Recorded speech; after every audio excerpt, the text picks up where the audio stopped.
Mais Ferguson serait 3 œufs volés contre sa poitrine comme s'ils étaient en or. Tout son corps tremblait. Les visages creusés de ses enfants lui brûlaient l'esprit. Elle n'a pas entendu les bottes sur le sol derrière elle. Elle n'a rien entendu jusqu'à ce qu'une voix, basse et ferme comme un fusil qu'on arme, transperce la chaleur de l'été. Reposez-les ou expliquez-vous. Si vous avez déjà été assez désespéré pour faire quelque chose qui vous a fait honte, juste pour garder en vie quelqu'un que vous aimez, cette histoire est pour vous. Abonnez-vous, restez jusqu'à la fin et indiquez votre ville dans les commentaires. Je veux voir jusqu'où cette histoire va voyager. Territoire du Kansas ou de 1872. Le genre d'été qui ne pardonnait rien. May Ferguson n'avait pas dormi. Elle était éveillée depuis avant le chant des coqs, allongée sur le sol à côté de ses 2 enfants. Danny, qui avait 6 ans, et la petite Clara, qui en avait 4. Elle écoutait leurs estomacs gargouiller dans le noir. Ce son faible et incessant était le pire son qu'elle connaissait. Pire que le silence après que son mari Thomas ait rendu son dernier souffle. Pire que la voix du shérif lui disant que la banque réclamait l'hypothèque. Pire que tout. Elle était veuve depuis 4 mois. 4 mois à essayer de maintenir une ferme à flot, sans main-d'œuvre, sans argent, et avec 2 jeunes enfants qui demandaient encore quand papa rentrerait à la maison. Elle n'avait pas de réponse à ça.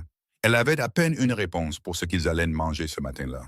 Les œufs n'étaient pas quelque chose qu'elle avait prévu. Elle ne s'était pas réveillée en pensant « Aujourd'hui, je vais voler ». Elle était sortie dans la faible lumière grise du matin, agissant par instinct et par désespoir uniquement. Et quand elle avait dépassé la clôture entre sa parcelle stérile et la propriété voisine, le ranch Zachary, elle avait simplement continué à marcher. Ses pieds l'avaient mené là. Sa faim l'avait mené là. Le poulailler était en retrait de la grange principale, silencieux, les poules encore sur leur perchoir. May s'était dit qu'elle en prendrait 2, juste 2, un pour Danny, un pour Clara. Elle pouvait s'en passer. Elle en avait pris 3. Elle se disait encore que ce n'était pas vraiment du vol, qu'elle le rembourserait d'une manière ou d'une autre. C'est alors que la voix l'a frappée par derrière. « Reposez-les ». May s'est retournée si vite qu'elle a failli laisser tomber les 3 œufs. Son cœur a cogné contre ses côtes. Tout son corps s'est figé. Il se tenait dans l'embrasure de la porte du poulailler. Grand, un gilet sombre, usé sur les bords, un chapeau tiré bas. Elle ne l'avait pas entendu entrer. Elle n'avait pas entendu la moindre chose. « Où expliquez-vous » ajouta-t-il plus doucement. Ses yeux étaient fixés sur elle. Pas vraiment en colère, mais pas doux non plus. Juste en train de regarder, de jauger. May ouvrit la bouche. Rien ne sortit. Elle prit conscience soudainement et horriblement de son apparence. Sa robe tachée par le travail de la veille. Ses cheveux défaits et en désordre. Son corps large, lourd, rougi par la chaleur qui avait déjà commencé à l'aube, tremblant d'une manière qu'elle ne pouvait arrêter. C'était une femme grande. Elle l'avait été toute sa vie, et elle avait appris il y a longtemps que sa taille faisait que les gens la voyaient différemment. En cet instant, surprise dans le poulailler d'un autre homme avec ses œufs serrés contre sa poitrine, elle sentait chaque parcelle de son corps comme un poids. Elle a quand même redressé le dos. « Mes enfants n'ont pas mangé, dit-elle. » Sa voix sortit plus stable qu'elle ne l'avait prévu. « Je vous rembourserai, je le jure. J'avais besoin.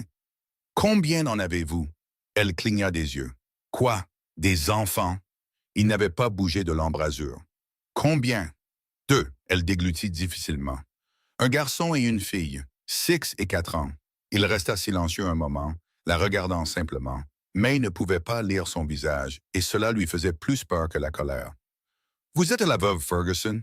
dit-il enfin. Ce n'était pas une question. « May Ferguson, oui. » Il hocha la tête une fois, lentement. « Votre mari est mort au printemps. » « Avril. » Le mot sortit plat. Elle s'était entraînée à le rendre plat. La fièvre l'a emporté rapidement. Un autre silence. Les bras de May se resserrèrent autour des œufs sans qu'elle s'en rende compte. L'homme, elle savait qui il était maintenant. Elle l'avait vu de loin, mais ne lui avait jamais parlé. Il recula et s'appuya contre le cadre de la porte, croisant les bras sur sa poitrine. « Luke Zachary, dit-il, vous êtes sur mes terres. »« Je le sais. » Elle leva le menton. « Et je sais ce que j'ai fait. Je n'essaie pas de prétendre le contraire. »« Bien. Il la toisa une fois, pas d'une manière qui la mettait mal à l'aise, mais d'une manière qui ressemblait à un bilan, comme s'il faisait des comptes. Il vous reste quelque chose sur votre parcelle? May sentit quelque chose de chaud lui monter à la gorge. De la fierté peut-être, ou du chagrin. Elle ne savait plus lequel ressemblait le plus à l'autre. J'ai la terre, dit-elle. J'ai mes enfants, et je n'ai rien d'autre qui vaille la peine d'être mentionné. Luke Zachary décroisa les bras. Il leva la main et ajusta son chapeau, un geste lent et délibéré, puis il la regarda avec quelque chose qui n'était ni tout à fait de la pitié, ni tout à fait du respect, mais qui se situait entre les deux. Ça fait combien de temps qu'ils n'ont pas mangé un vrai repas? Demanda-t-il. Elle ne répondit pas. Il hocha de nouveau la tête comme si son silence lui disait tout. Montez à la maison. May ne bougea pas. Pourquoi faire? Parce que j'ai des œufs qui attendent d'être cuits, un feu qui est déjà allumé et que vos enfants ont faim. Il se tourna et sortit du poulailler avant qu'elle ne puisse argumenter. Elle resta là une seconde, seule avec les poules qui la regardaient depuis leur perchoir, tenant toujours les 3 œufs volés contre sa poitrine. Puis elle le suivit. La cuisine était simple et propre, le genre de propreté qui vient d'un homme vivant seul depuis longtemps, avec rien d'autre que l'ordre pour maintenir les choses en place. May posa les œufs sur la table quand Luke le lui indiqua d'un geste. Il se dirigea vers le poêle sans cérémonie, et elle resta près de la porte, ne sachant pas si elle devait s'asseoir, rester debout ou s'enfuir. Asseyez-vous, Madame Ferguson, dit-il sans se retourner. Vous n'êtes pas en état d'arrestation. Elle s'assit. Il cassa 4 œufs dans une poêle, les siens et un des siens, et ne dit rien pendant qu'il cuisait. May regardait son dos, observait la façon dont il se déplaçait avec l'efficacité tranquille d'un homme qui se débrouillait seul depuis longtemps. Pas de mouvement gaspillé, pas de spectacle. Vous faites tout le travail du ranch vous-même, demanda-t-elle, parce que le silence la rendait nerveuse, et qu'elle n'avait jamais été douée pour le silence, Percival. La plupart, il retourna les œufs. J'ai 2 hommes qui viennent quand j'ai besoin d'eux, mais la plupart du temps, c'est moi. Thomas disait toujours, un homme qui travaille seul travaille 2 fois plus dur et vit 2 fois moins longtemps. Luke jeta un coup d'œil par-dessus son épaule. Votre mari était un homme intelligent. Il l'était. May baissa les yeux sur ses mains. C'étaient de grandes mains, rudes, abîmées. Les mains d'une femme qui avait travaillé dur toute sa vie sans que personne ne lui dise jamais qu'elle avait bien fait. Il n'a juste pas été assez fort à la fin. Aucun de nous ne l'est, je suppose. Luke posa une assiette devant elle sans commentaire. 2 œufs, un quignon de pain d'une miche sur le comptoir. Mangez, dit-il. Je devrais apporter ça à mes enfants. Je leur préparerai une autre assiette. Mangez d'abord. Il la regarda directement pour la première fois depuis qu'ils étaient dans la même lumière. Ses yeux étaient sombres, sérieux. Une femme qui fonctionne à vide ne peut pas nourrir ses enfants, vous le savez. May fixa l'assiette, sa gorge était serrée, elle mangea. Elle n'avait pas réalisé à quel point elle avait faim avant la première bouchée. Elle mangea vite, puis se força à ralentir, se força à respirer. Luke prépara 2 assiettes plus petites et les mit de côté sans qu'on le lui demande. Quand elle leva les yeux, il versait du café. « Je vais vous demander quelque chose, dit-il en posant une tasse devant elle. Et j'ai besoin que vous l'entendiez clairement, sans y lire quoi que ce soit qui n'y soit pas. » May enroula ses 2 mains autour de la tasse. « D'accord. » Il s'assit en face d'elle. Il ne croisa pas les mains, ne gigota pas. Il s'assit simplement, droit et immobile, et la regarda. « Vous ne pouvez pas travailler cette parcelle seule, dit-il. Pas avec 2 jeunes enfants, sans main-d'œuvre et sans argent qui rentre. Ai-je tort? » La mâchoire de May se contracta. « Non. Et vous ne pouvez pas continuer à les nourrir d'espoir et de ce que vous pouvez prendre dans les poulaillers des autres. » Les mots la piquèrent. Elle savait qu'il le ferait. Elle ne détourna pas le regard. « Non, dit-elle à nouveau. J'ai plus de travail sur ce ranch que je ne peux en gérer en ce moment, dit Luke. J'ai besoin d'une cuisinière. J'ai besoin de quelqu'un qui puisse tenir la maison, gérer les employés quand ils passent, s'assurer que les choses fonctionnent bien à l'intérieur pendant que je les gère à l'extérieur. C'est un vrai travail, un travail difficile, mais ça paye. » Il fit une pause. 3 $ par semaine, une chambre pour vous et vos enfants, et les repas. Pour vous tous. May cligna des yeux. Elle ne s'attendait pas à ça. Elle ne savait pas à quoi elle s'était attendue. Quelque chose de pire, probablement. Mais pas ça. Vous m'offrez un travail, dit-elle lentement. Je vous offre deux choses. Il la regarda dans les yeux. Le travail ou une autre pause, plus longue cette fois. Le mariage. Le mot tomba dans la pièce comme une pierre dans l'eau calme. May posa sa tasse de café. Ses mains étaient instables, mais quelque chose au plus profond d'elle tremblait. Je vous demande pardon, dit-elle doucement. Je ne dis pas ça pour vous insulter. La voix de Luke ne changea pas. Elle resta égale, mesurée. J'ai 41 ans. Je suis sur cette terre depuis 15 ans. Je l'ai bâtie seul et je mourrai probablement seul si les choses continuent comme ça. J'ai besoin d'une partenaire, pas seulement d'une cuisinière. Et vous? Il s'arrêta, la regarda. Vous avez besoin de plus qu'un travail. Vous avez besoin de quelqu'un qui se tienne devant vous quand la banque reviendra frapper à la porte. Vous avez besoin d'un nom attaché au vôtre qui a du poids dans ce comté. La bouche de May était devenue sèche. Vous ne me connaissez pas, j'en sais assez. Nous n'avons jamais parlé avant aujourd'hui. Non, admit-il, mais je sais ce qui est arrivé à votre mari. Je sais que vous travaillez cette heure seul depuis avril. Je sais que vous n'êtes pas entré dans mon poulailler par cupidité. Quelque chose changea sur son visage, juste un bref instant. Je sais que vous êtes venu parce que vous n'aviez plus le choix. May le regarda longuement. La lumière du matin entrait maintenant pleinement par la fenêtre, et elle pouvait voir les rides sur son visage, les plis burinés d'un homme qui avait passé des décennies sous un soleil de plomb. Il n'était pas beau d'une manière douce ou facile, mais il y avait quelque chose en lui qui semblait solide, réel, comme une pierre qui avait été testée et n'avait pas craqué. « Je ne vous aime pas, dit-elle finalement. Je ne vous demande pas ça. » Il le dit sans sourciller. « Je vous demande d'envisager un arrangement pratique qui garde vos enfants nourris et mon ranch en état de marche. Pour le reste, eh bien, c'est entre le Dieu qui nous regarde et ce que le temps fait aux gens. » May se leva de table. Elle se dirigea vers la fenêtre et resta là, le dos tourné vers lui.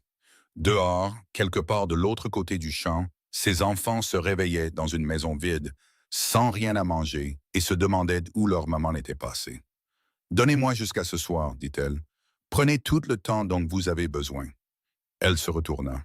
« Ces assiettes que vous avez préparées, puis-je les apporter à mes enfants? » Il était déjà debout, les prenant déjà sur le comptoir. Il les lui tendit sans un mot. Leurs mains ne se touchèrent pas tout à fait quand elle les prit, mais elle sentit la chaleur des assiettes, et elle sentit le poids de son offre, et elle sortit de cette cuisine en portant les deux. Danny était réveillé quand elle est revenue. Il était assis à table avec Clara sur ses genoux, son petit visage tendu par la tentative d'un enfant de 6 ans d'être courageux. Il leva les yeux quand elle franchit la porte, et l'expression sur son visage, la façon dont la tension se brisa d'un coup quand il vit les assiettes, la défit presque complètement. « Maman, » dit Clara en tendant les deux bras. May posa les assiettes, prit Clara dans un bras et la serra fort, pressa son visage dans les cheveux de sa fille et respira juste une seconde. Juste ça, juste l'odeur de son enfant et le fait qu'elle soit toujours là, toujours chaude, solide et réelle. « Je nous ai trouvé un petit déjeuner, » dit-elle en gardant sa voix stable. « Asseyez-vous et mangez tous les deux, bien comme il faut. » Danny glissa de sa chaise et rapprocha celle de Clara.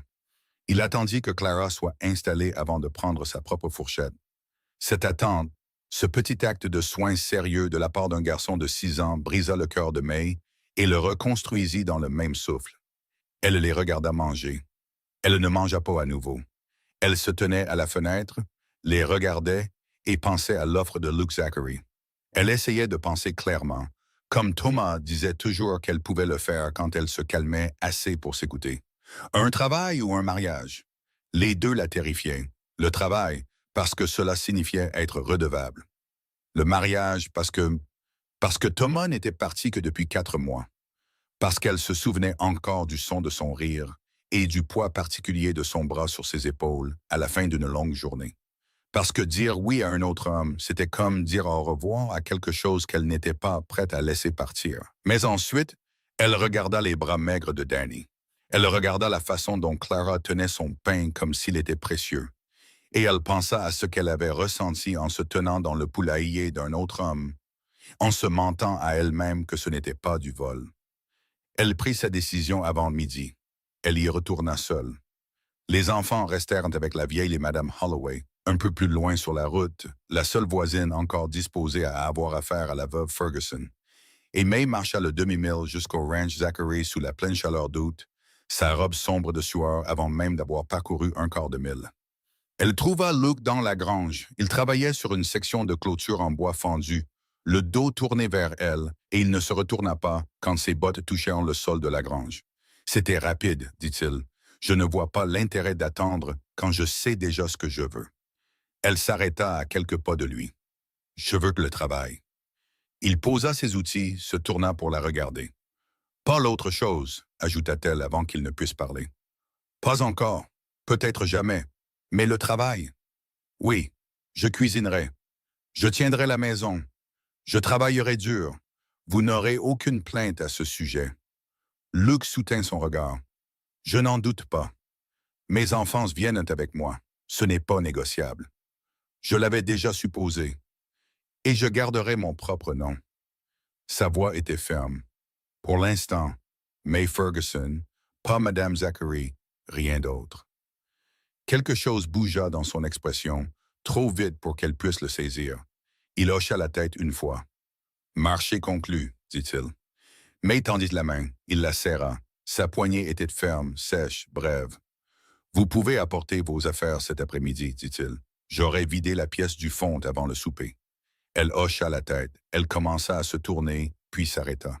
« Monsieur Zachary. » Luke, elle marqua une pause à cela. Luke, le nom semblait étrange dans sa bouche, simple et solide, comme l'homme lui-même. « Pourquoi faites-vous ça? » La vraie raison, pas la raison pratique. Il resta silencieux assez longtemps pour qu'elle pense qu'il n'allait pas répondre.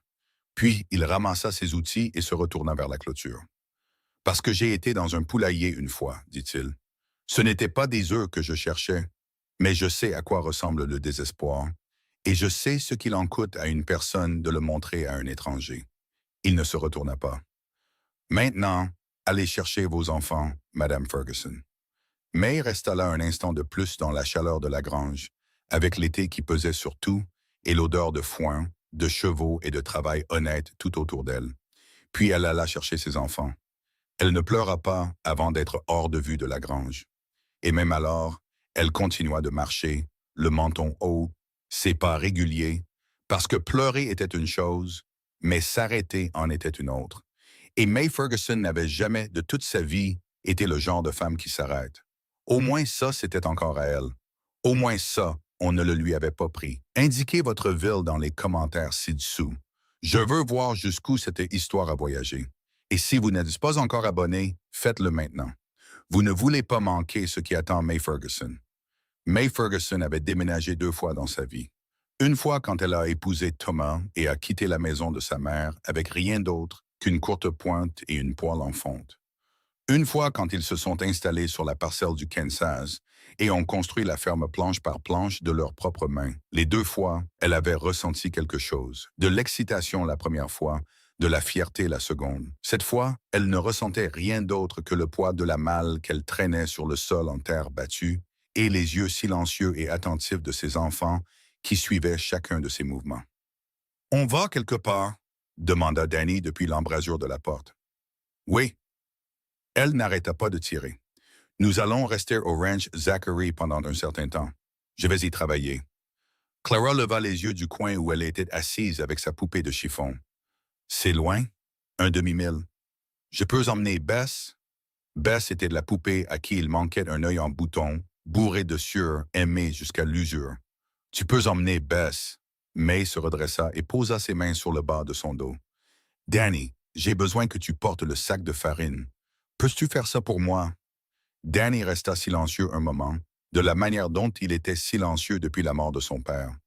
Ce silence prudent, trop vieux, qui brisait le cœur de May à chaque fois. « Maman, c'est parce qu'on n'a plus de nourriture. » Elle regarda son fils directement. Il méritait au moins ça.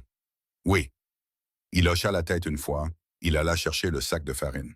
C'est à ce moment que May comprit que son fils était déjà en train de devenir quelque chose qu'elle ne lui avait pas demandé de devenir, et la compréhension de cela se logea dans sa poitrine comme une écharde, petite, pointue et impossible à ignorer.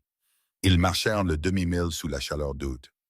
May traînant la malle, Danny avec le sac de farine sur son épaule, Clara tenant Bess dans un bras et la jupe de May dans l'autre main. Personne ne parlait. Le soleil tapait sur eux trois sans pitié, et la robe de May était trempée avant même qu'ils aient parcouru un quart de la distance. Ses jambes lui faisaient mal, le boss de son dos criait. Elle continua de marcher. Elle n'allait pas laisser ses enfants la voir s'arrêter. Quand ils franchirent le portail du ranch Zachary, Luke était déjà sur le poche. Il descendit les marches sans un mot, se dirigea droit vers May et lui prit la malle des mains. Elle faillit se battre avec lui pour la garder. Vieille habitude. L'habitude d'une femme qui avait appris tôt que l'acceptation de l'aide avait un prix. Mais elle la laissa partir. La pièce du fond est prête, dit-il. Il le dit aux enfants, pas à elle, et cela la surprit. Il s'accroupit au niveau de Danny et tendit la main. Luke Zachary, vous devez être l'homme de la maison. Danny le fixa, lui serra la main avec un sérieux presque douloureux à regarder. Danny Ferguson. Luke regarda Clara. Clara le regarda en retour avec des yeux immenses, puis pressa son visage contre la jupe de May. « C'est Clara, » dit Danny. « Elle ne parle pas aux étrangers. »« C'est malin, » dit Luke. Il se releva. « Votre mère et moi allons nous occuper de la maison. Vous deux, vous pouvez attendre sur le porche. Il y a un bocal de biscuits sur la balustrade. » Les deux enfants regardèrent May. Elle hocha la tête. Ils y allèrent. Luke porta la malle à l'intérieur. May le suivit. Aucun d'eux ne parla jusqu'à ce que la malle soit sur le sol de la pièce du fond, qu'il se soit redressé et reculé, lui donnant de l'espace sans qu'on le lui demande. « Il n'y a qu'un seul lit, dit-il. Les enfants peuvent en l'avoir. Je vous trouverai un autre lit de camp d'ici le week-end. »« Je me débrouillerai, dit-elle. Il y a de l'eau dans le pichet. La cuisine est à vous dès maintenant. Je n'ai pas mangé un vrai repas dans cette maison depuis plus longtemps que je ne veux l'admettre. » Il fit une pause à l'embrasure de la porte. « Un de mes employés passe demain matin. Il s'appelle Garrett. C'est un homme bien, mais il parle trop. Ne le laissez pas devenir familier. » May haussa un sourcil. « Je suis capable de gérer un employé de ranch, Monsieur Zachary. »« Luke. » Elle le dit à nouveau, toujours étrange. « Allez-y, le souper sera prêt pour 6 heures. » Il partit sans un autre mot. May resta seule dans la petite pièce du fond pendant exactement 30 secondes. Puis elle remonta ses manches et se mit au travail. Elle trouva la cuisine dans l'état d'un homme qui avait mangé pour survivre plutôt que pour vivre.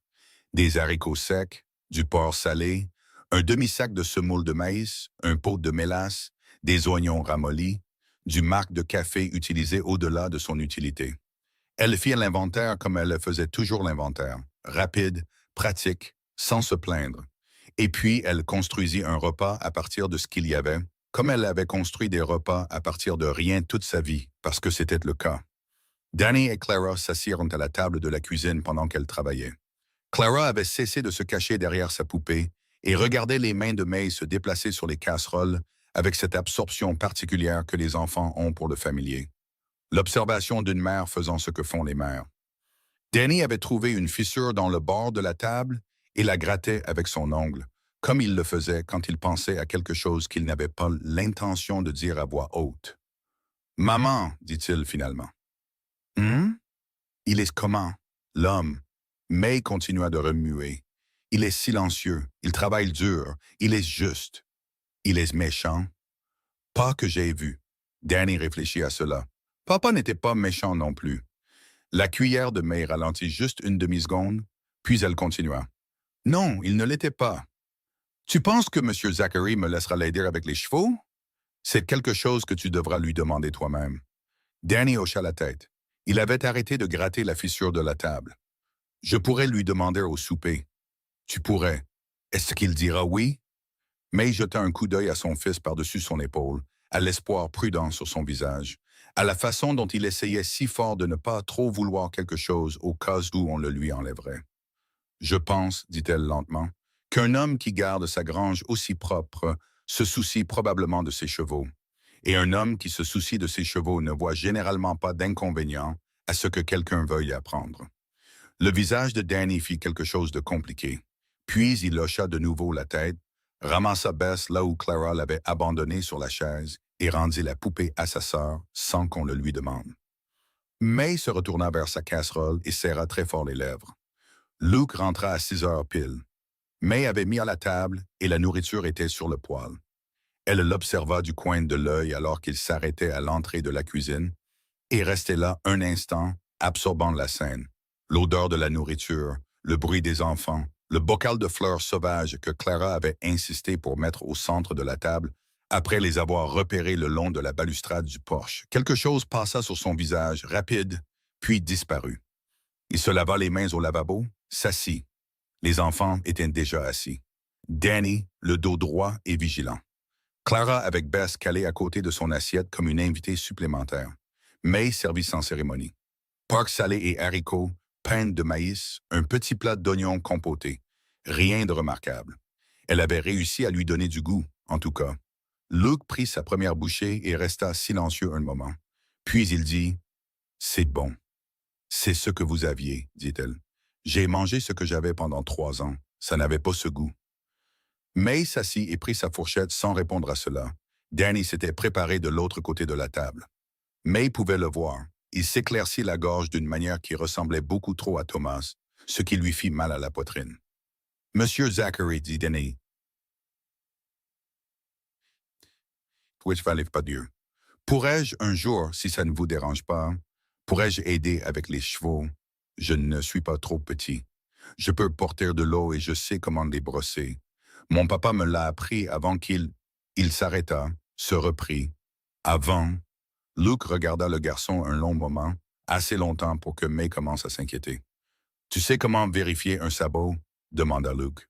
Danny secoua la tête. « Alors on commencera par là. Demain matin, 6 heures. Ne sois pas en retard. » Le visage de Danny s'illumina d'une manière qu'il n'avait pas eue depuis 4 mois. Pur, sans défense. Il redevint lui-même, juste pour une seconde, juste le garçon qu'il était avant que le deuil ne s'installe et ne change l'architecture de son visage. « Oui, monsieur, dit-il. » Clara regarda Luke très sérieusement, puis tendit Bess vers lui par-dessus la table. Il regarda la poupée, puis Clara. « C'est Bess, dit-il. » Les yeux de Clara s'écarquillèrent. Elle hocha la tête. « Elle est très belle, dit Luke avec la même gravité qu'il aurait utilisée pour discuter d'un bon cheval. Elle est la bienvenue à ma table à tout moment. » Clara reprit Bess, satisfaite, et retourna à son pain de maïs. May baissa les yeux sur son assiette. Elle n'allait pas pleurer au souper. Elle n'allait absolument pas faire ça. Elle prit sa tasse de café, but une longue gorgée et attendit que le sentiment passe. Il passa en grande partie. Le premier vrai test arriva à 5 heures le lendemain matin, avant que quiconque ne soit vraiment réveillé. May entendit le cheval avant toute autre chose. Puis la voix forte, déjà trop forte pour l'heure et portant la qualité distincte d'un homme qui se considérait comme divertissant. « Zachary! Hé, Zachary! Tu dors ou tu es mort? » Elle entendit les bottes de Luke frapper le sol dans la pièce principale, entendit la porte d'entrée, puis la voix à nouveau, surprise cette fois. « Seigneur du ciel, il y a une femme dans ta cuisine. » May posa la cafetière et se tourna pour faire face à l'embrasure de la porte. L'homme qui se tenait là était plus jeune que Luke de 10 ans. Maigre et hâlé par le soleil, avec un sourire qui occupait la majeure partie de son visage, et des yeux qui se portèrent immédiatement sur les enfants endormis dans la pièce du fond. Puis ils revinrent sur May avec la vitesse de quelqu'un qui assemble une histoire. « Garrett Hayes, dit-il en retirant son chapeau. Je travaille sur la clôture Est et je suppose... » Il se tourna pour regarder Luke qui se tenait derrière lui avec une expression de patience absolue. « Que tu as enfin fait quelque chose d'intelligent. »« Madame Ferguson travaille à la maison, dit Luke. C'est tout. » Garrett regarda May. Son sourire s'adoucit en quelque chose de presque respectueux. « Madame, je vous ai vue au magasin général. Vous êtes la veuve de la parcelle Ferguson. »« C'est exact. Mes condoléances pour votre mari. C'était un homme bon. Il m'a payé un verre une fois quand mon cheval a boité et que j'étais à 3 jours de ma paye. » Il remit son chapeau. « Si vous cuisinez ici, Zachary fait une meilleure affaire qu'il ne le mérite. »« Garrett, dit Luke. J'y vais, j'y vais. » Il recula vers la porte, toujours souriant, puis fit une pause. « Madame, juste un avertissement. Il prend son café noir et il ne vous dira pas si quelque chose ne va pas avant que ça n'aille pas depuis 2 semaines. Il vous remerciera à chaque fois, mais seulement à moitié comme s'il le pensait. Il faut le surveiller. » May regarda Luke. La mâchoire de Luke s'était légèrement contractée. « Merci, Monsieur Hayes, dit-elle. Je m'en souviendrai. » Garrett partit en sifflotant. Luke regarda May. « Je m'excuse. » »« Ne le faites pas. » Elle lui tendit son café. Noir. « Il m'a dit des choses utiles. » Quelque chose bougea au coin de la bouche de Luke, pas tout à fait un sourire, mais presque. Les jours prirent une forme. May cuisinait, nettoyait, gérait de la maison avec l'efficacité concentrée d'une femme qui avait toujours mieux travaillé quand elle avait assez à faire. Danny passait chaque matin avec Luke et les chevaux, revenant à midi avec du fumier sur ses bottes et une lueur dans le visage sur laquelle May avait commencé à compter comme sur la lumière du soleil. Clara suivait May avec Bess sous un bras, lui tendant les choses avant qu'elle ne les demande, narrant tout dans le commentaire continu et silencieux d'une enfant de 4 ans qui avait décidé que le monde était principalement intéressant. Ce n'était pas facile. Le dos de May lui faisait mal à cause du travail. La chaleur était implacable. Elle était dans la maison de quelqu'un d'autre, dans la cuisine de quelqu'un d'autre, dépendante de la bonne volonté de quelqu'un d'autre, d'une manière qui froissait sa fierté chaque jour. Mais ses enfants mangeaient. Danny dormait à nouveau toute la nuit. Clara avait recommencé à rire. Cela devait être suffisant. May avait décidé que ce serait suffisant. Ce qu'elle n'avait pas décidé, ce qu'elle ne s'était pas autorisée à regarder directement, c'était Luke Zachary lui-même. Il était prudent avec elle. Prudent d'une manière qu'elle n'attendait pas d'un homme qui lui avait fait une offre aussi audacieuse le matin de leur rencontre. Il n'insistait pas. Il ne lui rappelait pas ce qu'il avait dit. Il lui donnait de l'espace et il lui donnait du travail. Et il disait merci chaque soir pour le repas. Et parfois, juste parfois, il le disait d'une manière qui semblait signifier quelque chose de plus que la nourriture. Elle le remarquait. Elle ne savait pas encore quoi faire de cette observation. C'est le 8e jour que tout a basculé. Elle était au poil quand elle entendit des bottes sur le porche qui n'étaient ni celles de Luke, ni celles de Garrett. Trop lourdes, trop délibérées. Elle entendit la voix de Luke dehors, basse et contrôlée, puis une autre voix qu'elle ne reconnut pas, plus dure, avec un certain tranchant. Elle s'immobilisa, écouta. On ne peut pas simplement accueillir une veuve et sa nicher sans que la ville le sache, Zachary. Les gens parlent. Qu'ils parlent, dit Luke. Ne sois pas stupide à ce sujet. Harmon à la banque pose déjà des questions sur l'hypothèque des Ferguson. Tu sais ce qu'ils disent? Que tu abrites une femme qui a des dettes. Ça te rend responsable si elle travaille pour toi. Une pause. Quel est exactement ton arrangement avec cette femme? Les mains de May s'étaient complètement arrêtées de bouger. Elle entendit la voix de Luke devenir très calme. La façon dont elle devenait calme quand il était précis. Mon arrangement avec Madame Ferguson, ce sont mes affaires, Cal, et les vôtres sont de ne pas vous en mêler. Le comté ne le voit pas de cette façon. Le comté peut venir me parler directement. Tu peux leur dire que je l'ai dit. Une longue pause, puis la voix de l'autre homme à nouveau, plus basse, presque conversationnelle. Elle n'a plus aucun droit sur cette parcelle, tu sais. La banque a été patiente à cause de la petite fille, mais la patience a des limites. En septembre, ils agiront. Une autre pause. Et quand elle n'aura nulle part où aller, je détesterais te voir tenir la corde dans cette situation, Luke. C'est tout ce que je dis. May entendit des pas quitter le porche. Elle entendit le portail se fermer. Elle entendit Luke rentrer. Il entra dans la cuisine et la trouva debout exactement là où elle était, ses mains toujours sur la casserole, ses yeux fixés droit devant. « Combien en as-tu entendu? » dit-il. Elle se retourna. « Assez. » Il la regarda. Elle le regarda en retour. En 8 jours passés dans cette maison, elle était devenue meilleure pour lire son visage, les très légers changements, la façon dont il utilisait l'immobilité comme d'autres hommes utilisaient les mots. En ce moment, il ressemblait à un homme faisant un calcul. « Septembre, dit-elle, c'est dans 3 semaines. À peu près. Ils prendront la parcelle. L'hypothèque est en retard depuis mai. Mais, dit-il, son nom pour la première fois, juste son nom, simple et direct. Je l'ai découvert quand j'ai commencé à me renseigner la semaine dernière. » Elle serait dit. « Vous vous renseignez sur mes terres? Sur votre situation. » Il ne recula pas devant son ton, parce que j'avais besoin de la comprendre. C'est ma situation à comprendre, pas la vôtre. Elle est devenue la mienne le matin où vous êtes entré dans mon poulailler. Les mots la frappèrent de plein fouet. Elle ouvrit la bouche, la referma. Quelque chose montait en elle. Pas tout à fait de la colère, Pas tout à fait de la peur, mais un mélange des deux pour lequel elle n'avait pas de nom précis. Vous n'aviez pas le droit, dit-elle. Peut-être pas.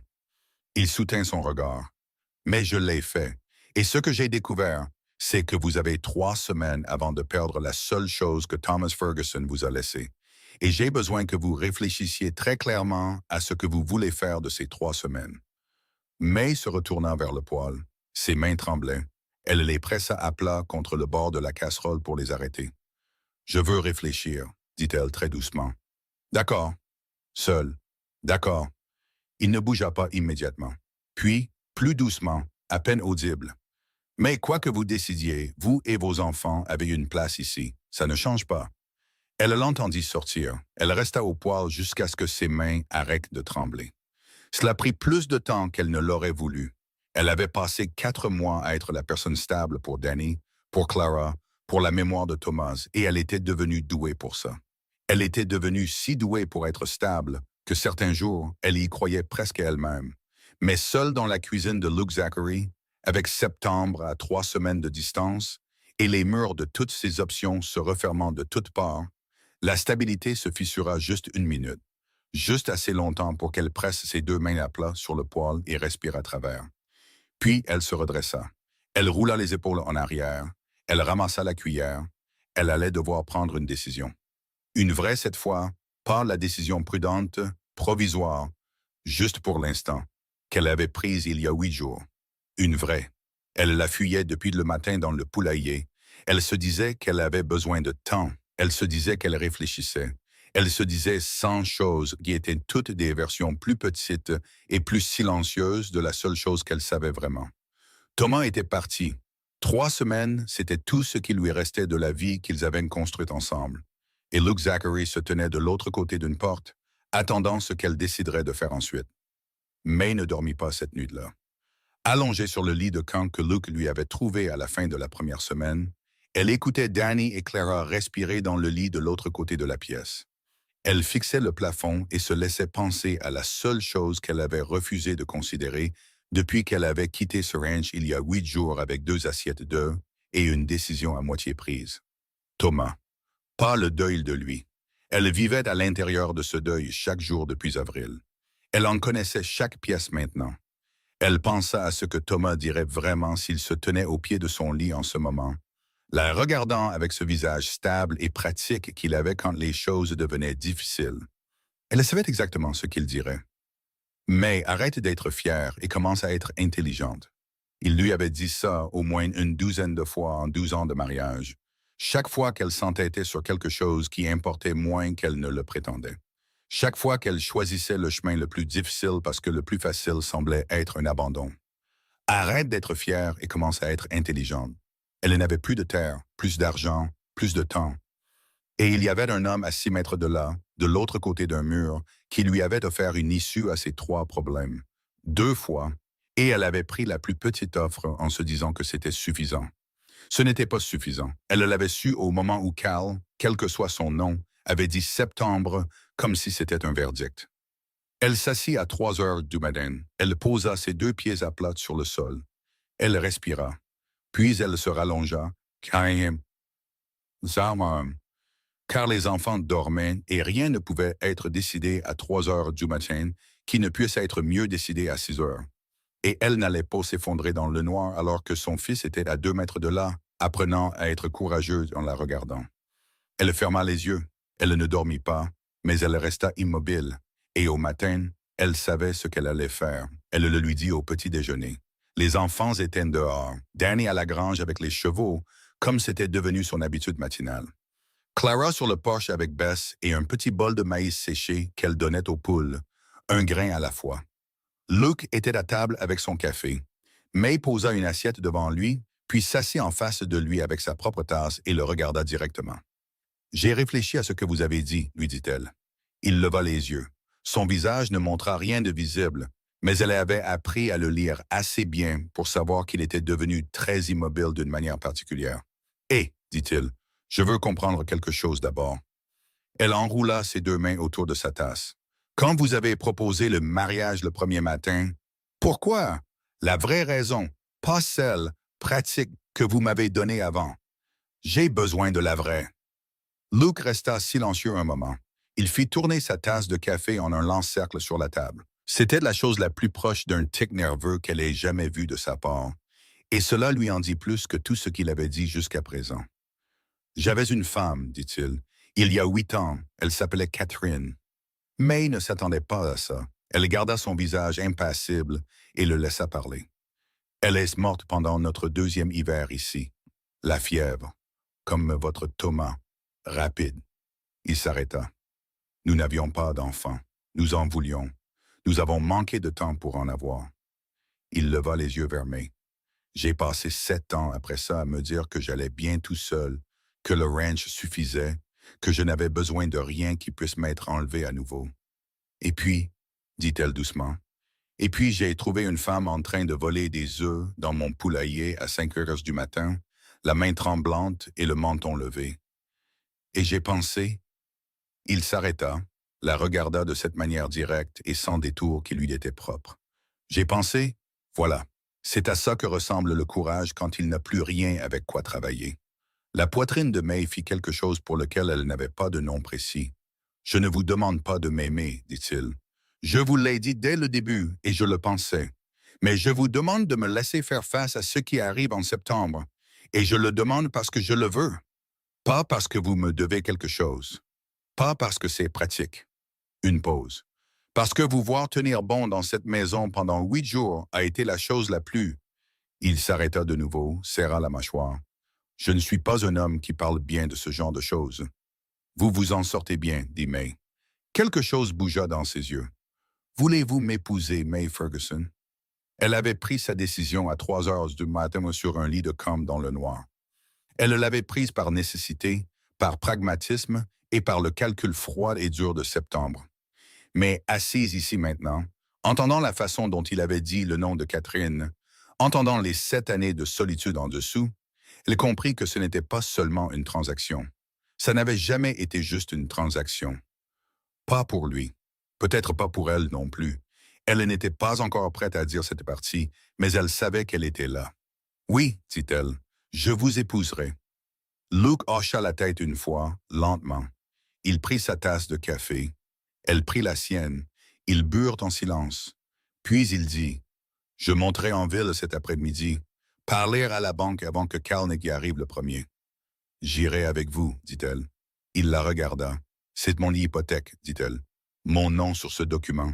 Je ne vais pas vous envoyer vous battre seul pour mes batailles. » Il soutint son regard un long moment. Puis il hocha de nouveau la tête. « D'accord, après le repas de midi. » Elle savait que ce ne serait pas simple. Elle vivait dans ce comté depuis assez longtemps pour savoir qu'une veuve qui se remarie n'était pas une chose simple et qu'une veuve qui se remarie vite était quelque chose sur lequel les gens aimaient avoir des opinions. Ce qu'elle n'avait pas entièrement calculé, c'était la vitesse à laquelle les nouvelles voyageaient dans une petite ville quand l'homme qu'elle épousait était seul depuis 7 ans et que la moitié du comté avait aussi des opinions à ce sujet. Ils attachaient encore leurs chevaux devant la banque quand la première est arrivée. Margaret Dills, 60 ans, épouse du diacre de l'Église, le genre de femme qui n'avait jamais personnellement souffert de quelque chose de pire qu'une plantation de printemps légèrement tardive et qui avait donc développé des opinions très arrêtées sur la façon dont les autres devraient gérer leur souffrance. « May Ferguson, dit-elle, comme une porte qui se ferme. J'ai entendu dire que vous séjourniez chez les Zachary. » « C'est exact, dit May. Elle ne cessa pas de se diriger vers la porte de la banque. « Seule, avec vos enfants, dans la maison d'un homme célibataire. » La voix de Margaret avait cette hauteur particulière, pourtant pas tout à fait forte, parfaitement conçue pour être entendue. « Vous comprenez comment ça paraît? » May s'arrêta. Elle se retourna. Luke s'était arrêté aussi, légèrement derrière elle. Elle le sentit là. Sentit qu'il ne se mettait pas devant elle, ce qu'elle comprit être un choix délibéré de sa part, et qu'elle apprécia plus qu'elle ne pouvait le dire. « Madame Dills, dit May, mes enfants n'ont pas mangé un repas complet depuis 3 mois. Mon hypothèque est en retard. Mon mari est en terre depuis 4 mois. Qu'auriez-vous voulu que je fasse différemment, exactement? » La bouche de Margaret s'ouvrit. « Je demande sincèrement, dit May, parce que si vous avez une suggestion pratique, je suis tout à fait disposé à l'entendre. Sinon... » Elle soutint le regard de la femme sans ciller. Alors je vous demanderai de vous écarter. J'ai des affaires à régler. Margaret Dill s'écarta. May entra dans la banque. Elle entendit les bottes de Luke derrière elle sur le plancher en bois, régulières et proches, et elle ne se retourna pas pour vérifier s'il souriait. Elle était presque certaine qu'il souriait. Elle garda son propre visage impassible, avec un certain effort. Le nom du banquier était Harmon. C'était un petit homme aux yeux prudents qui ne s'attendait clairement pas à voir May Ferguson entrer avec Luke Zachary et n'avait pas préparé de visage pour l'occasion. Il lissa des papiers sur son bureau un peu trop longtemps avant de lever les yeux. Madame Ferguson, Monsieur Zachary, il hocha la tête à chacun d'eux. Je ne savais pas que vous aviez rendez-vous. Nous n'en avons pas, dit Luke. Il s'assit. May s'assit à côté de lui. Harmon regarda entre eux. Eh bien, j'imagine que c'est à propos de l'hypothèque des Ferguson. C'est exact, dit May. Elle se pencha légèrement en avant. Je veux savoir exactement où nous en sommes. Les chiffres, les dates, tout. Harmon hésita. Il regarda Luke comme pour décider s'il devait plutôt s'adresser à lui. Luke ne l'aida pas. Il resta simplement assis. Harmon s'éclaircit la gorge et regarda de nouveau May. L'hypothèque s'élève à 62,40 $ de retard, Madame Ferguson. Nous avons fait preuve d'une patience considérable compte tenu de votre situation. Mais la position de la banque est... Échéance en septembre, dit May. Je sais. Combien de temps exactement? Le 15. C'est 2 semaines et 4 jours. Elle fit le calcul sans hésiter, car elle l'avait fait toute la nuit. Monsieur Zachary et moi avons l'intention de nous marier avant le 15. Elle observa le visage d'Harmon changer. Ce qui signifie que ses actifs et mon hypothèque deviennent une affaire commune. Je veux comprendre quelle est la position de la banque sur un règlement combiné. Harmon cligna des yeux. Il ne s'attendait pas à ce qu'elle arrive avec un plan. C'était évident. Il remua à nouveau ses papiers et regarda Luke. « Est-ce que votre intention, Monsieur Zachary, d'assumer l'hypothèque des Ferguson? » « C'est exact, dit Luke soudain. Harmon se renfonça dans son fauteuil. Il recalculait. May pouvait le voir. Pas les chiffres. Les chiffres, il les connaissait déjà. Il recalculait l'arithmétique sociale de la chose. Une veuve, il pouvait la bousculer. Luke Zachary était une autre affaire. L'homme était dans ce comté depuis 15 ans. Il avait des terres, il avait des comptes, il avait le poids silencieux et inébranlable de quelqu'un qui n'avait besoin de rien de personne. Dans ce cas, dit Harmon prudemment, je crois que nous pouvons discuter des termes. May se rassit dans son fauteuil. Elle garda son visage composé. Sous la table, sans le regarder, elle laissa sa main tomber sur le bras du fauteuil de Luke. Juste un bref instant, juste ses doigts touchant le bois près des siens. Puis elle la retira. Elle n'était pas sûre qu'il l'ait remarqué. Sa main avait bougé sur le bras du fauteuil presque au même moment. Elle pensa qu'il l'avait peut-être remarqué. Ils retournèrent au ranch principalement en silence, comme ils faisaient de la plupart des choses. Pas le silence de gens qui n'ont rien à dire, mais le silence de gens qui sont devenus à l'aise dans le même espace sans avoir besoin de le remplir. C'est Garrett qui le brisa, arrivant à leur rencontre au portail avec l'expression d'un homme qui attendait avec des nouvelles depuis plus longtemps que ce qui était bon pour lui. « Vous deux, on dirait que vous êtes allés à la guerre, dit-il. « On est allés à la banque, dit Luke, c'est la même chose. » Garrett se mit à leur côté, il jeta un coup d'œil à May. « Comment ça s'est passé? »« Nous avons réglé les termes, dit-elle. » Garrett regarda Luke. Luke ne dit rien. Le sourire de Garrett commença lentement et s'élargit. « Eh bien, que le Seigneur bénisse ce ranch. » Il toucha son chapeau en direction de May. « Madame, je dirais bienvenue dans la famille, mais je soupçonne que ça viendra plus tard. »« 2 semaines, dit May. Les sourcils de Garrett se levèrent. « 2 semaines? Nous nous marions, dit-elle. Elle fut surprise de la stabilité de sa voix, de la simplicité avec laquelle les mots sortirent, comme si c'était déjà vrai et que ça l'était depuis un certain temps. Avant le 15, Garrett regarda Luke. Luke croisa son regard avec une expression qui disait « N'en fais pas toute une histoire. » Garrett en fit absolument toute une histoire. Il laissa échapper un son entre un rire et un cri de joie, effraya légèrement les 2 chevaux, puis se ressaisit et se redressa en selle avec une dignité exagérée. « Monsieur Zachary, dit-il, pour un homme qui a passé 7 ans à se dire qu'il allait bien tout seul, vous agissez vite quand vous vous décidez enfin. »« Garrett, dit Luke. « J'y vais, dit Garrett. Il souriait toujours en se dirigeant vers la grange. Il pouvait l'entendre fredonner quelque chose de légèrement trop joyeux jusqu'à la clôture. May regarda Luke de côté. La mâchoire de Luke était serrée de cette manière particulière qu'il avait. 7 ans, dit-elle. Une pause. Garrett parle trop. Vous me l'avez dit le premier jour? J'avais raison. Elle regarda de nouveau devant elle. Quelque chose dans sa poitrine s'était légèrement détendu, juste assez pour remarquer que le nœud qui vivait derrière son sternum depuis avril, celui qui avait rendu chaque respiration légèrement trop petite, avait bougé. Pas disparu, elle ne prétendait pas qu'il était parti, mais plus lâcha comme quelque chose qui avait été trop serré et qui avait enfin un peu de jeu. Elle l'annonça aux enfants ce soir-là. Elle avait réfléchi à la manière de le faire tout l'après-midi, tournant les mots dans sa tête pendant qu'elle travaillait, essayant de trouver ceux qui étaient honnêtes sans être trop lourds à porter pour un enfant de 4 ans et un de 6 ans. Finalement, elle les fit asseoir tous les deux à table après le souper, avec les assiettes débarrassées et la dernière lumière du soir entrant par la fenêtre, et elle leur dit simplement « Monsieur Zachary m'a demandé de l'épouser, dit-elle. Et j'ai dit oui. Nous serons une famille, un genre de famille différent de ce que nous avions avant, mais une famille. » Clara regarda immédiatement Luke, qui se tenait dans l'embrasure de la porte où il s'était arrêté en voyant May faire asseoir les enfants, comprenant ce qui se passait. « Ça veut dire que tu es notre papa maintenant? » Le visage de Luke fit quelque chose que May n'avait jamais vu auparavant. Une fissure nette à travers son sang-froid, juste pour une seconde. Il la dissimula rapidement, mais elle l'avait vue. « C'est quelque chose dont toi et moi pouvons parler, » dit-il à Clara. « Ce avec quoi tu es à l'aise. » Clara sembla considérer cela avec la gravité d'un juge principal. Puis elle prit Bess, se dirigea vers Luke et lui tendit la poupée. Il s'accroupit. Il prit Bess.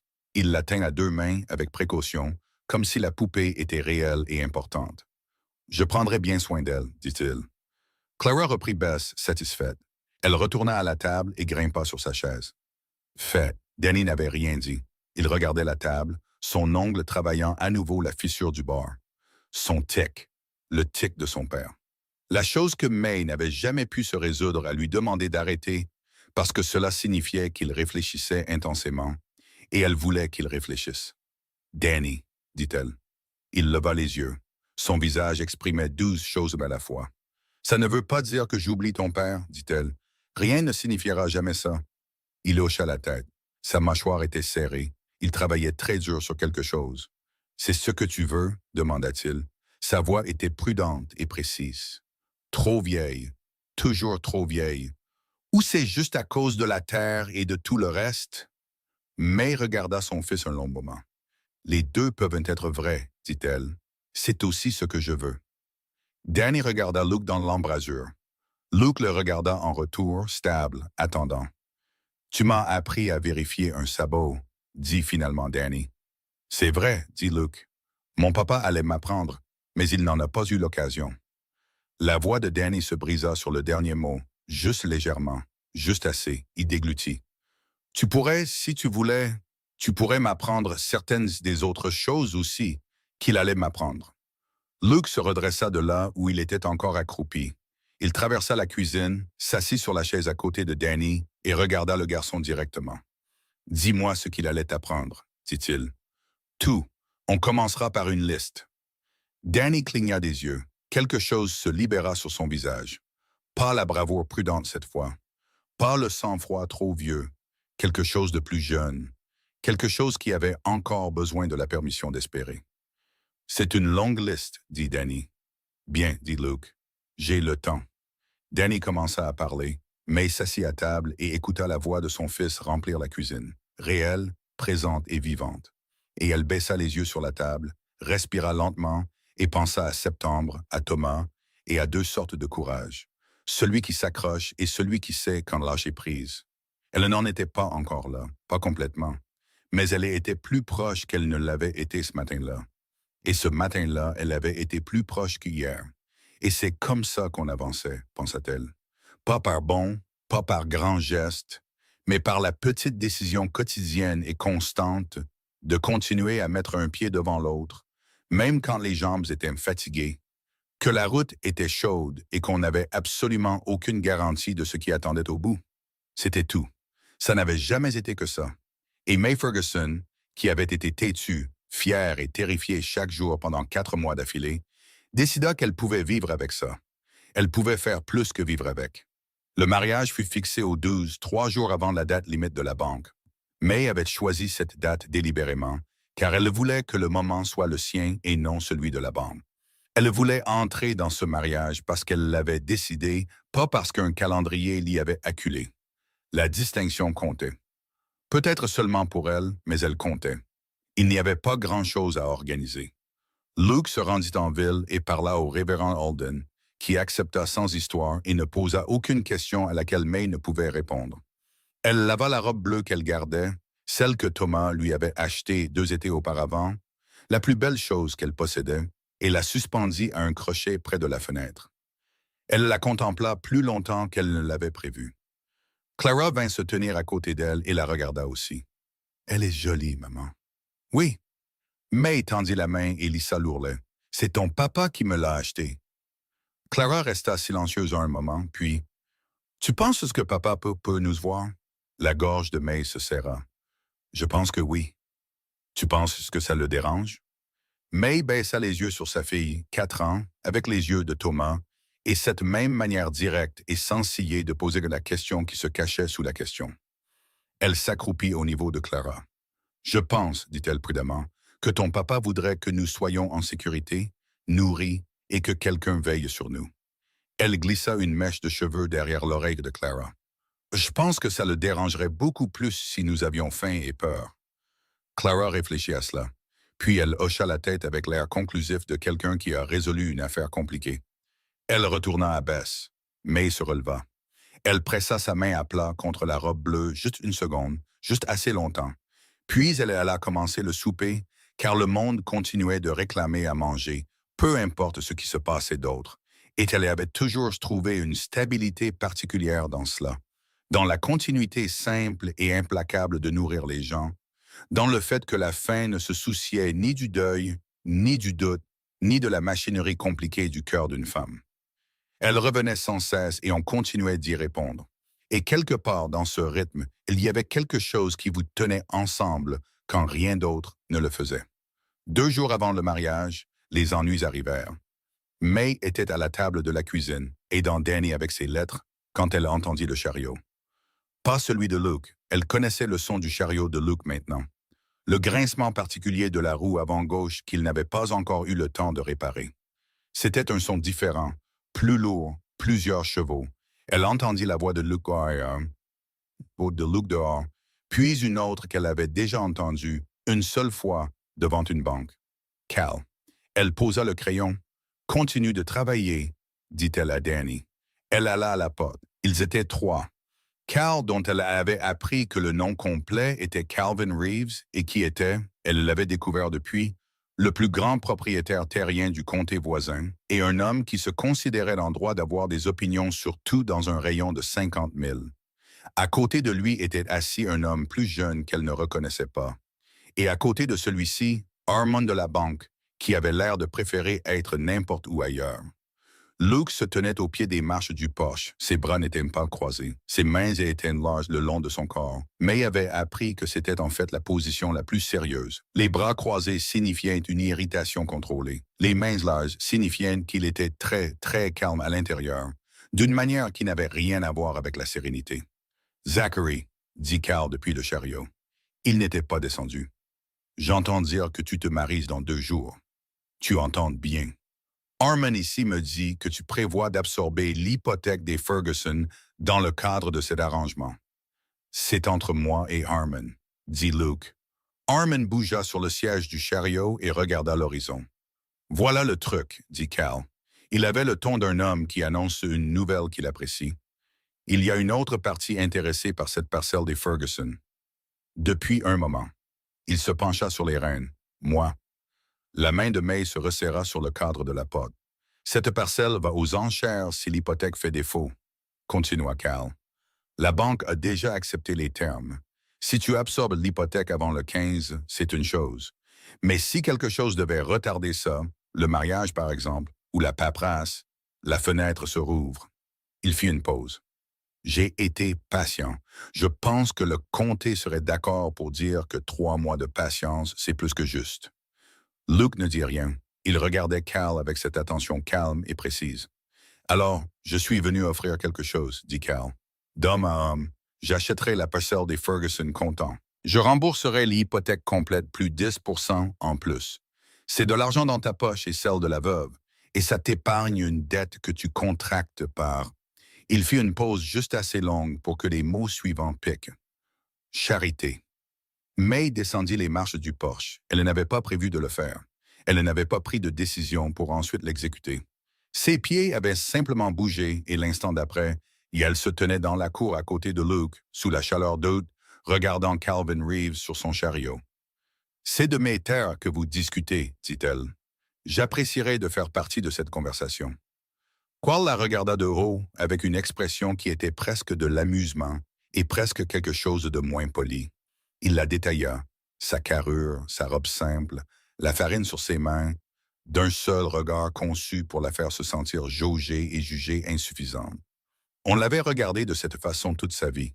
Elle avait cessé de tressaillir vers son 25e anniversaire. « Madame Ferguson, dit-il, je ne veux pas vous manquer de respect.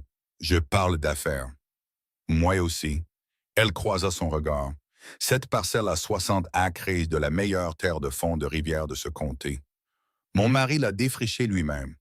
Vos 10% en plus ne m'intéressent même pas. Vous n'êtes pas en position d'être difficile. Je suis dans la position que je décide d'être. Elle entendit sa propre voix, stable, plate, finale. Le mariage est dans 2 jours. L'hypothèque est transférée le 13. Vous feriez mieux de faire d'autres plans pour votre argent, Monsieur Reeves. Cal la fixa un long moment. Le jeune homme à côté de lui ne montrait très soigneusement aucune expression. Armand avait trouvé quelque chose d'extrêmement intéressant à regarder quelque part au-dessus du toit de la grange. « Vous faites une erreur, dit Cal, mais le plaisir avait disparu de sa voix. Ce qui restait était quelque chose de plus dur. « Probablement, dit May. J'en ai fait quelques-unes. Je suis toujours debout. » Cal reprit les rênes. Il regarda Luke. « Tu en as une qui a de la répartie. » Luke toucha son chapeau. Le geste était si parfaitement, précisément neutre, qu'il communiquait un mépris absolu sans un seul mot identifiable. « Bon retour, Cal. » Le chariot de Cal fit demi-tour. Les 3 hommes sortirent par le portail.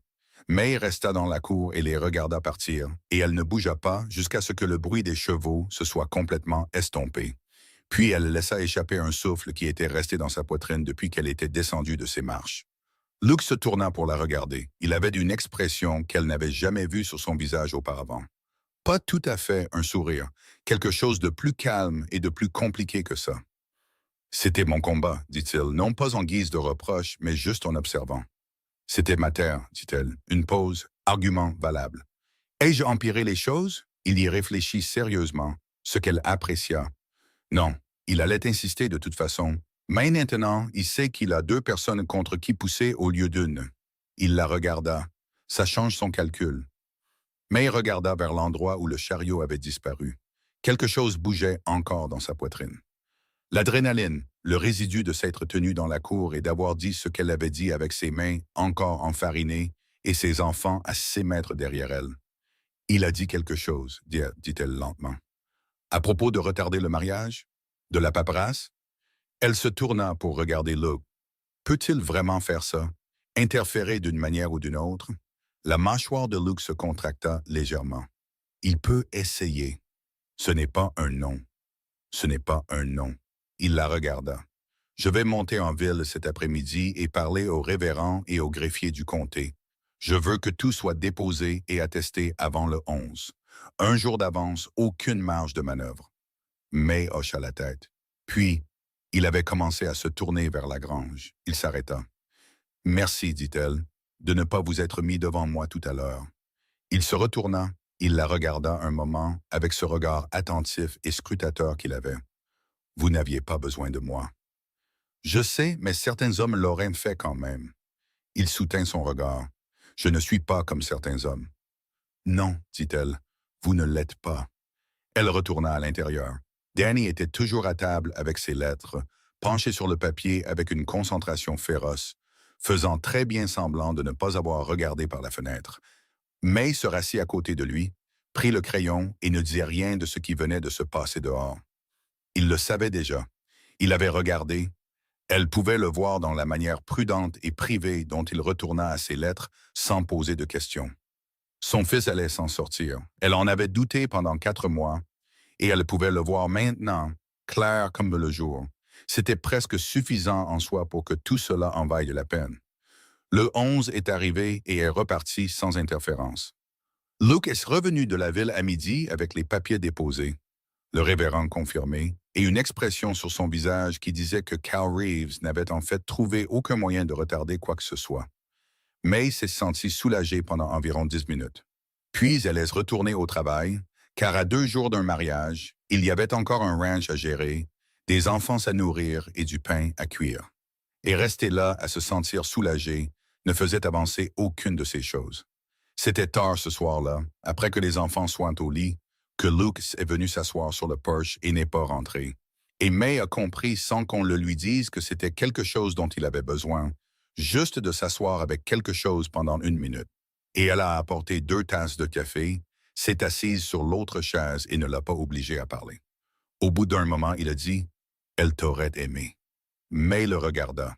Elle savait de qui il parlait. « Catherine », dit-il.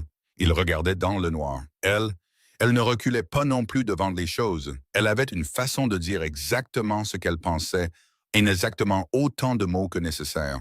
Pas plus. Une pause. Elle aurait dit que tu étais le bon genre d'obstiné. May resta silencieuse un moment. Quel était le mauvais genre? Le genre qui s'accroche quand il devrait lâcher prise. Il tourna la tête pour la regarder. Elle dit « J'ai le mauvais genre ». Voulait-elle dire vous personnellement ou les éleveurs en général? Quelque chose changea sur son visage. Moi personnellement, spécifiquement, elle était très claire à ce sujet. On dirait qu'elle avait raison. Elle avait généralement raison. Il regarda de nouveau dans le noir. C'est ça quand on perd quelqu'un comme ça. On passe des années après à se disputer encore avec eux dans sa tête, à entendre encore comment ils vous répondraient. Je sais, dit May, parce qu'elle le faisait, parce que la voix de Thomas était encore dans sa tête chaque jour. Arrête d'être fière et commence à être intelligente. Et elle ne pensait pas que ça allait partir. Et elle n'était pas sûre de le vouloir. Est-ce que ça vous dérange? Demanda Luke. Nous deux portons ça dans cette relation. May y réfléchit honnêtement. Non, je pense que ça me dérangerait plus si vous ne le faisiez pas. Elle le regarda. Un homme qui pourrait mettre 7 ans de côté comme si de rien n'était, ce n'est pas un homme à qui je ferais confiance pour demain. Il resta silencieux un long moment, puis il dit « Vous êtes meilleur à ça que moi. » À quoi? À dire les choses. Il posa sa tasse de café. Directement, sans... Il fit un léger geste qu'elle avait appris à comprendre comme signifiant « sans toute la machinerie compliquée que j'utilise pour l'éviter. » J'ai des enfants, dit-elle. On n'a pas le temps de tourner autour du pot quand des enfants regardent. Ils savent toujours déjà ce que vous ne dites pas. Il la regarda avec quelque chose sur son visage qui était ouvert d'une manière qu'elle n'avait jamais vue auparavant, comme une fenêtre qui avait été fermée pendant longtemps, juste légèrement entr'ouverte. « Je veux que ça marche, dit-il. Je veux que vous le sachiez. Pas à cause de la terre ou de l'hypothèque ou de toutes les raisons pratiques. Je veux... » Il s'arrêta. « Je veux que vous et vos enfants soyez ici. Je veux que Danny finisse sa liste.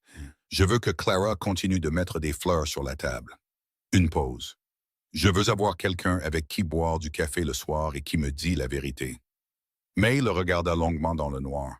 Cet homme qu'elle connaissait depuis moins de 3 semaines. Cet homme qui avait nourri ses enfants lui avait serré la main pour un marché difficile et l'avait laissé mener son propre combat dans sa propre cour. « Vous avez ça, dit-elle. Vous l'avez depuis le 2e matin, si vous voulez la vérité. » Il était silencieux, mais sa main bougea sur le bras de la chaise. Ce même petit mouvement qu'elle avait senti à la banque, presque se touchant, mais pas tout à fait. Cette fois, elle tendit la main et posa la sienne sur la sienne. Il retourna sa main et tint la sienne, brève et stable, et complètement sans cérémonie, comme il faisait tout. Puis elle reprit sa tasse de café. Il fit de même. Ils restèrent assis jusqu'à ce que la nuit se rafraîchisse, que le café soit fini et que les étoiles aient bougé assez pour qu'il soit vraiment tard, et aucun d'eux ne dit rien d'autre qui devait être dit. Le matin du 12 arriva, chaud et clair, comme chaque matin d'août depuis son arrivée. May était levée avant l'aube. Elle mit de la robe bleue. Elle tressa ses cheveux. Elle se regarda un long moment dans le petit miroir au-dessus du lavabo. Elle se ressemblait, lourde et large, et pas conventionnellement belle selon les critères du comté. Des cheveux s'échappant déjà de la tresse à la tempe. Des mains qui montraient chaque année de travail qu'elles avaient accompli. Elle ressemblait à une femme qui avait survécu à des choses et qui allait en survivre d'autres. Elle ressemblait à une femme qui choisissait cela, les yeux ouverts, le menton haut et les pieds sur un sol solide. C'était suffisant. C'était plus que suffisant. Danny frappa au cadre de la porte. Il portait sa chemise du dimanche, le col repassé, les cheveux mouillés et peignés de la manière particulièrement déterminée d'un garçon qui avait fait de son mieux.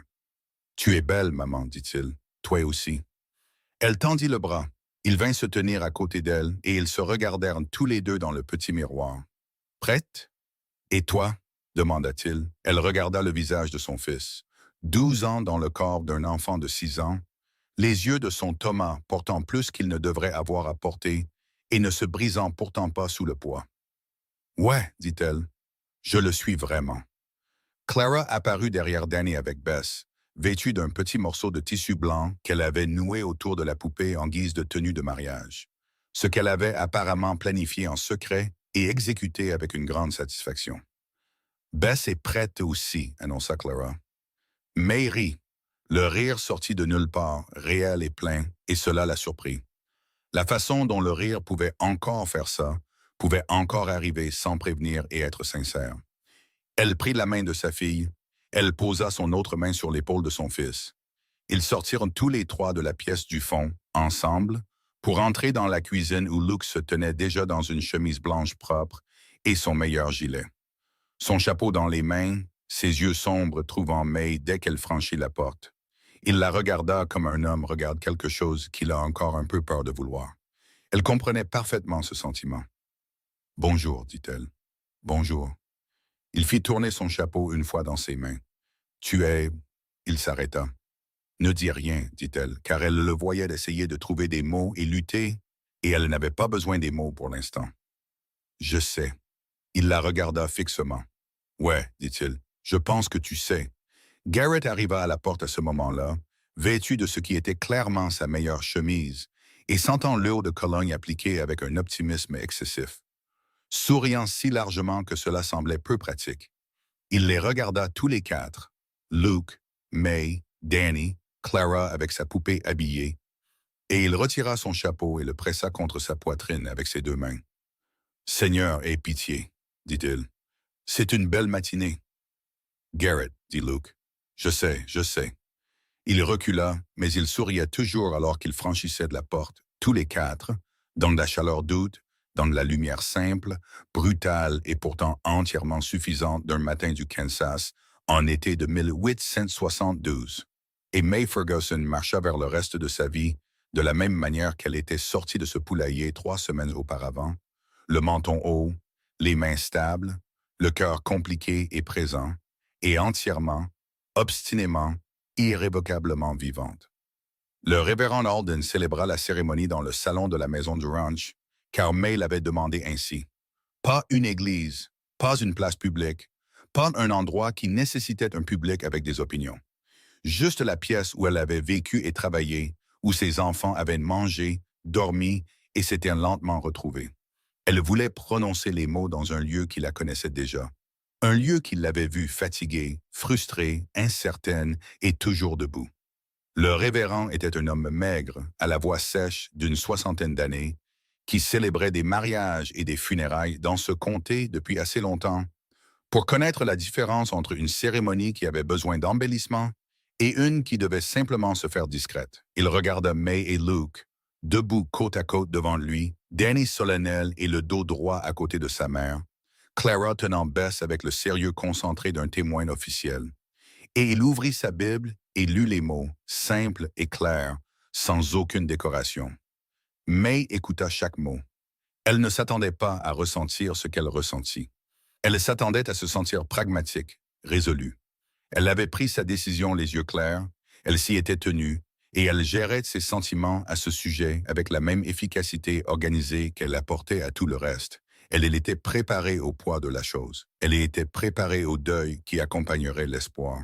On lui avait dit que la joie et la peine n'étaient pas des contraires, juste des voisins qui partageaient une clôture. Ce à quoi elle n'était pas préparée, c'était le moment où Luke se tourna vers elle et dit « Oui, je le veux », de sa voix basse et égale. Et sa voix se brisa juste sur la dernière syllabe, à peine. Disparut si vite qu'elle aurait pu l'imaginer. Elle ne l'avait pas imaginé.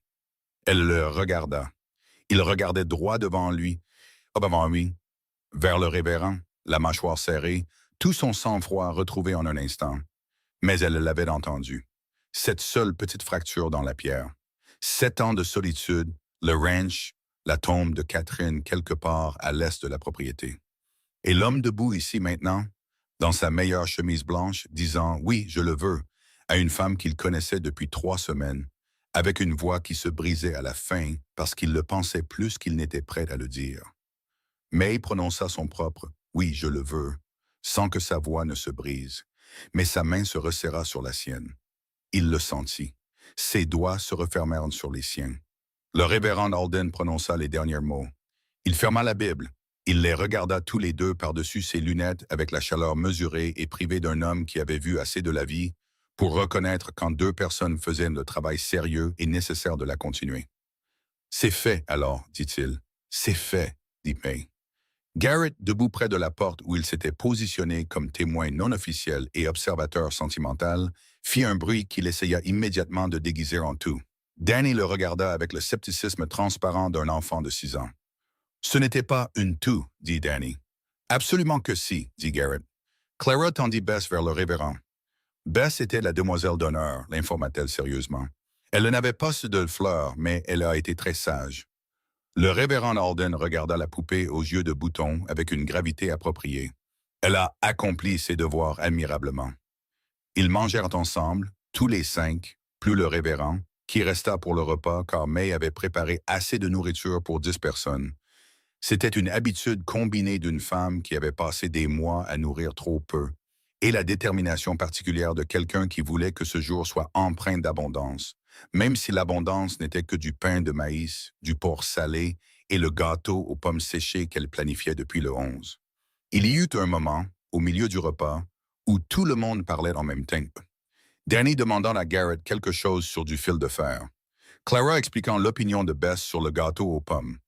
Le révérend racontant une histoire sur le premier mariage qu'il avait célébré dans ce comté, qui avait apparemment impliqué un cheval en liberté et des fonds baptismaux renversés. Et May regarda Luke de l'autre côté de la table. Il observait tout cela avec l'expression d'un homme se tenant dans une pièce qu'il avait construite lui-même, mais qu'il n'avait jamais imaginée pleine. Comme si la maison avait toujours eu cette forme, avait attendu ce bruit spécifique, ce désordre spécifique et ces gens spécifiques, et il avait passé 7 ans à la traverser sans comprendre ce qu'elle attendait. Il sentit qu'elle le regardait. Il se tourna. Elle leva sa table de café vers lui. Juste ça, juste le petit geste. Il leva la sienne. Le révérend partit après le repas. Garrett resta pour aider à faire la vaisselle, son idée, ce qui surprit May jusqu'à ce qu'elle réalise que c'était sa façon de leur donner, à elle et à Luke, un moment sur le porch sans en faire toute une histoire. Elle commençait à comprendre que sous tout ce bavardage, Garrett Hayes était en fait un homme d'un tact considérable. Elle apporta 2 tasses de café par habitude. Luke était déjà dans la chaise qu'il utilisait habituellement. Elle s'assit dans l'autre. La chaleur d'août avait légèrement diminué en fin d'après-midi, comme elle le faisait parfois, offrant un bref pardon avant de revenir en force le lendemain. Ils s'assirent. « Comment te sens-tu » demanda-t-il. « Étrange, dit-elle. »« Bon, étrange. » Elle y réfléchit. Comme le premier jour où l'on déplace les meubles. Tout est là où on l'a mis, mais on continue de chercher des choses qui ne sont plus tout à fait là. Ouais, il fit tourner sa tasse de café. C'est exactement ça. Et toi, comment te sens-tu? Il resta silencieux assez longtemps pour qu'elle lui jette un coup d'œil. Il regardait la terre, la clôture, la grange, le soleil de fin de journée sur l'herbe. Et son visage avait cette qualité ouverte qu'elle avait vue sur le porche 2 nuits auparavant. Cette fenêtre légèrement fissurée. « Terrifié, dit-il. »« De quoi » ?»« de vouloir quelque chose à ce point. Il le dit de manière plate et factuelle, comme il disait les choses difficiles quand il s'engageait à les dire. J'ai passé beaucoup de temps à m'habituer à ne rien vouloir. C'est plus sûr. Rien ne peut vous être enlevé si vous ne vous êtes pas permis de l'avoir. Il la regarda. Tu es entré dans mon poulailler et tu m'as enlevé ça. Le non-vouloir. Tu me l'as repris des mains et maintenant je suis là avec. Il fit un léger geste vers la maison, la cour, l'ensemble. Avec tout ça et je suis terrifié.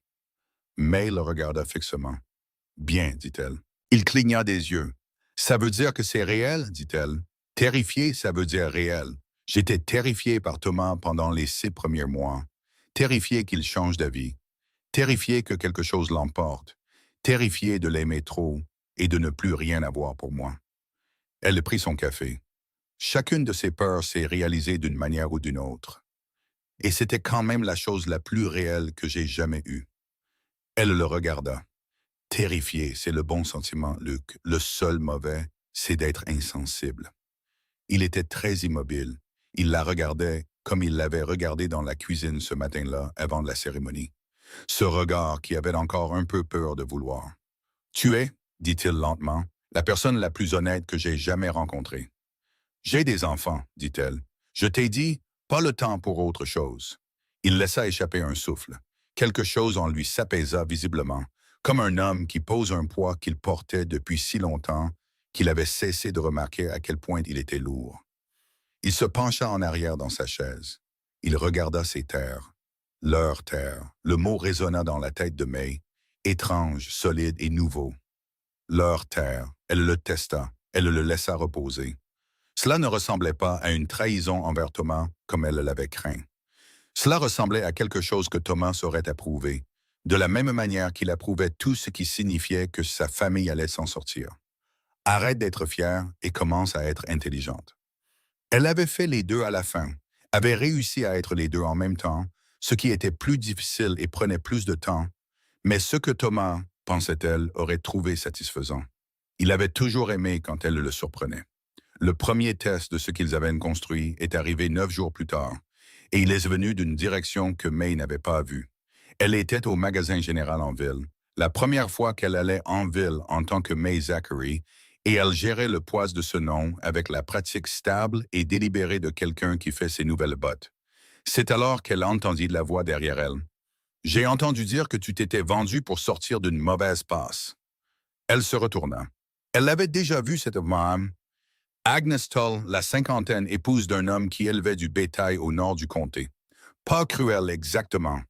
Juste le genre particulier de négligence qui vient d'une femme qui n'a jamais eu à faire attention aux mots, parce qu'elle n'a jamais été dans une position où les mots des autres pouvaient vraiment la blesser. « Je vous demande pardon, » dit May. Agnes posa un rouleau de tissu sur le comptoir.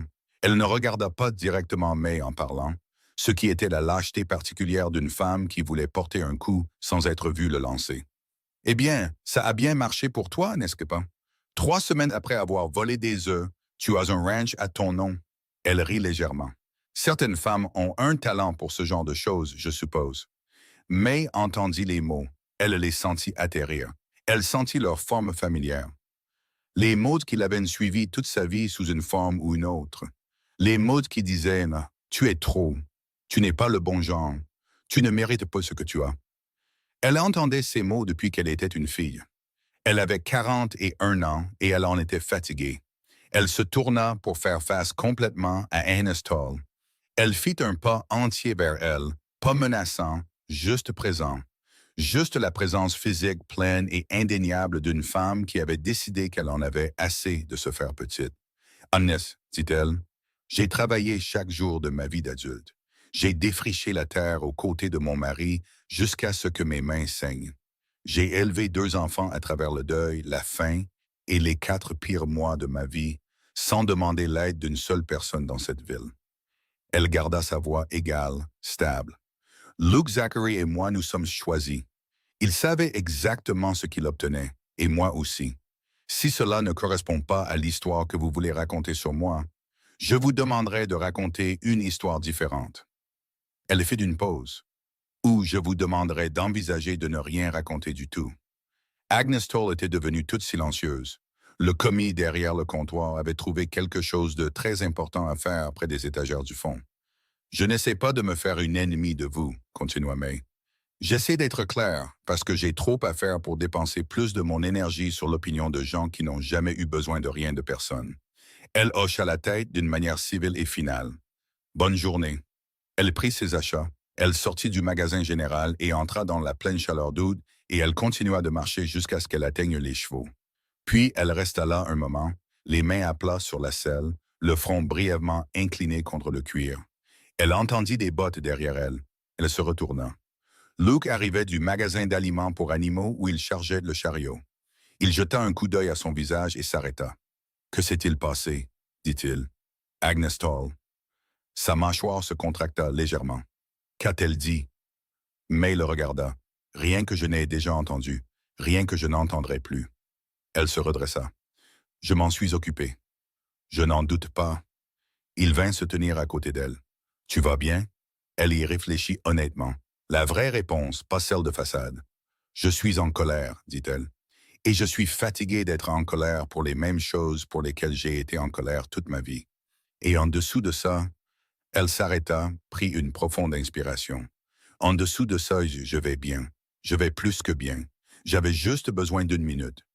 Il hocha la tête. Il n'essaya pas de réparer la situation, de la raisonner ou de lui dire que ça irait mieux. Toutes les choses que les gens disaient quand ils ne savaient pas quoi faire de la colère d'une autre personne. Il se tint simplement à côté d'elle et lui laissa la minute qu'elle avait demandée. Puis il lui tendit la main. Elle la prit. Ils retournèrent au chariot ensemble. C'était sa propre sorte de réponse. À la fin du mois d'août, le ranch avait pris une nouvelle forme qui semblait de plus en plus être la seule forme qu'il était censé avoir. May gérait la maison, la cuisine et les employés avec une efficacité que Garrett qualifiait de franchement intimidante. Auprès de Luke, ce que Luke rapporta à May avec ce qui ressemblait le plus à de la fierté ouverte qu'elle ait vue sur son visage. Danny avait parcouru la moitié de sa liste. Il pouvait vérifier un sabot, lire le ciel pour la météo et identifier 3 types d'herbes différents à vue. Des choses que Thomas avait prévu de lui apprendre et des choses que Luke avait ajoutées de son propre chef. Des choses qui venaient de 15 ans de connaissance de cette parcelle de terre particulière. Clara avait nommé 2 des poules et travaillait sur la 3e. La parcelle des Ferguson, leur parcelle des Ferguson, les 60 acres de terre de fond de rivière que Thomas avait défrichés à la main et que personne n'avait prise, reposaient de l'autre côté de la clôture. Luke dit qu'il déciderait quoi en faire au printemps. May dit qu'elle voulait la planter elle-même. Il dit « D'accord », elle le crut. Un dimanche soir à la fin du mois, quand la chaleur s'était enfin calmée et que le premier vrai souffle de l'automne à venir traversait l'herbe, May se rendit seule du côté est de la propriété. Elle avait demandé à Luke où Catherine était enterrée et il le lui avait dit sans demander pourquoi, ce qu'elle apprécia. La pierre tombale était simple et bien entretenue. Elle se tint devant un moment sans rien dire. De la manière dont on se tient devant quelque chose que l'on veut reconnaître sans le réduire à des mots. Puis elle dit doucement, « Il n'est plus seul, j'ai pensé que vous voudriez le savoir. » Elle le pensait de la même manière qu'elle avait dit à Clara que Thomas pouvait les voir. Elle croyait la même chose à propos de Catherine. Elle croyait ces choses non pas parce qu'elle pouvait les prouver, mais parce que l'alternative était un monde plus sombre et plus petit que celui dont elle avait vu les preuves. Et May Ferguson avait toujours été une femme qui faisait confiance aux preuves. Elle retourna à la maison.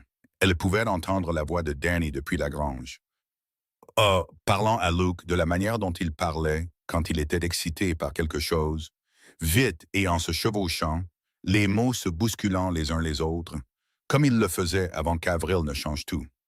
Elle pouvait entendre la voix de Luke répondre, plus lente, patiente, cette même patience particulière qu'il avait pour tout ce qui comptait pour lui. Elle s'arrêta dans la cour et écouta simplement ce son.